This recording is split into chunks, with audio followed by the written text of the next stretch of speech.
ശബരിമല കട്ടിളപ്പാളി കേസിൽ ദേവസ്വം ബോർഡ് മുൻ പ്രസിഡന്റും മുൻ കമ്മീഷണറുമായ എൻ വാസു റിമാൻഡിൽ. ഗൂഢാലോചന, വ്യാജരേഖ ചമയ്ക്കൽ, സ്വർണ്ണക്കവർച്ച തുടങ്ങി റിമാൻഡ് റിപ്പോർട്ടിൽ എൻ വാസുവിനെതിരെ ഗുരുതര ആരോപണങ്ങളാണ് ഉള്ളത്. ഒന്നും പറയാനില്ലെന്ന് എൻ വാസു പ്രതികരിച്ചു. പത്തനംതിട്ട മജിസ്ട്രേറ്റ് കോടതിയിൽ ഹാജരാക്കിയ എൻ വാസുവിനെ കോടതി 14 ദിവസത്തേക്ക് റിമാൻഡ് ചെയ്തു.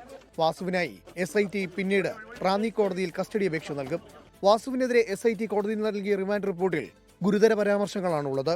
രേഖകളിൽ സ്വർണം പൊതിഞ്ഞ പാളികൾ എന്നത് ഒഴിവാക്കി ചെമ്പ് പാളികൾ എന്ന് രേഖപ്പെടുത്തി നവീകരണത്തിന് ശുപാർശ നൽകി. ഉണ്ണികൃഷ്ണൻ പോറ്റിയുടെ കൈവശം കൊടുത്തുവിടാൻ ഇടപെടൽ നടത്തി. ഇതര പ്രതികളുമായി ചേർന്ന് ഗൂഢാലോചന നടത്തി ബോർഡിന് നഷ്ടവും പ്രതികൾക്ക് ഇതുവഴി അന്യായ ലാഭവും ഉണ്ടാക്കിയെന്നും റിമാൻഡ് റിപ്പോർട്ടിൽ പറയുന്നു. ഗൂഢാലോചന തെളിഞ്ഞിട്ടുണ്ടെന്ന് SIT കോടതിയിൽ പറഞ്ഞു. മുൻ ശബരിമല എക്സിക്യൂട്ടീവ് ഓഫീസർ സുധീഷ് കുമാറിന്റെ മൊഴിയാണ് എൻ വാസുവിനെ കുടുക്കിയത്. ഒന്നും പറയാനില്ലെന്ന് കോടതിയിൽ നിന്നിറങ്ങവേ എൻ വാസു മാധ്യമങ്ങളോട്.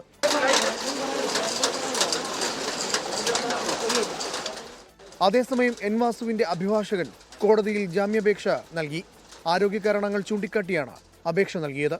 ഇത് പിന്നീട് കോടതി പരിഗണിക്കും. 24 പത്തനംതിട്ട. ലോകത്തെവിടെയായാലും ഏത് സമയത്തും 24 വാർത്തകളും ഓഗ്മെന്റഡ് റിയാലിറ്റി പാക്കേജുകളും എക്സ്പ്ലെയിനറുകളും വിശദമായി കാണാൻ ഞങ്ങളുടെ YouTube ചാനൽ നിങ്ങൾക്ക് സബ്സ്ക്രൈബ് ചെയ്യാം.